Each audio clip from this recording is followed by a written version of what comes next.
ఈరోజు జనవరి 26 బ్యాంకులకు హాలిడే ఉన్నది. రాత్రి 12 గంటల తర్వాత ప్రతి రైతుకు రాష్ట్రంలో ఉన్న వ్యవసాయ భూమి ఉన్న ప్రతి రైతుకు రాత్రి 12 గంటల తర్వాత ప్రతి ఎకరాకు 6,000 రూపాయలతోని మీ ఖాతాల్లో మీ నగదు టకీమని పడే విధంగా ఈ రోజు కార్యక్రమాన్ని తీసుకున్నాం. రైతు భరోసా కార్యక్రమాన్ని రాష్ట్రంలో ఉన్న రైతాంగానికి వ్యవసాయ యోగ్యమైన భూములకు దాదాపుగా మార్చి 31 తారీఖు లోపల 10,000 కోట్ల రూపాయలు పేద రైతుల ఖాతాలో నిధులు వేసి 10,000 కోట్ల రూపాయలు రైతులకు ఇచ్చే బాధ్యత ఈ రోజు కాంగ్రెస్ పార్టీ తీసుకుంటుంది.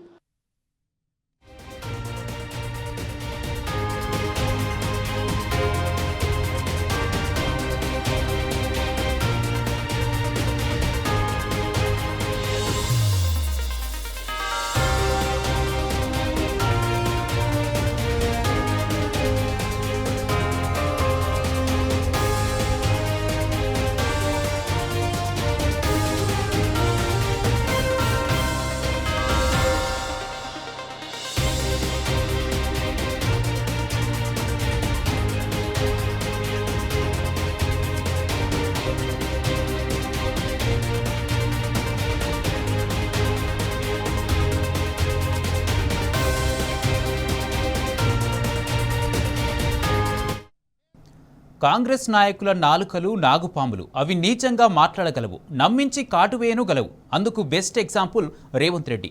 మరి ఆయనది నాలుకో తాటిమట్టో అర్థం కావడం లేదు. ఒక ముఖ్యమంత్రి అయ్యుండి ఇంత ఘోరంగా మాట మార్చొచ్చునా? కేవలం 20 నిమిషాల్లోనే మాట మార్చిన పచ్చి మోసగాడు రేవంత్. ముందేమో ఇవాళ రాత్రి 12 గంటల తర్వాత రైతులందరికీ రైతు భరోసా పైసలు వేస్తామన్నాడు. కానీ 20 నిమిషాల్లోనే ఆయన గారి నాలుక మడతపడింది. ఇప్పుడేమో మార్చి 31 లోపు అందరికీ రైతు భరోసా ఇస్తామంటున్నాడు. 20 నిమిషాల్లోనే ఎంత మార్పు! నిమిషానికో మాట, రోజుకో డ్రామా ఈ రేవంత్ రెడ్డిది. 30 లక్షల మంది రైతులకు కొడంగల్ శాసనసభ నియోజకవర్గం చంద్రవంచ నుంచి ఈ రోజు ఆ కార్యక్రమాన్ని ప్రారంభించుకున్నాం. ఈ రోజు జనవరి 26 బ్యాంకులకు హాలిడే ఉన్నది.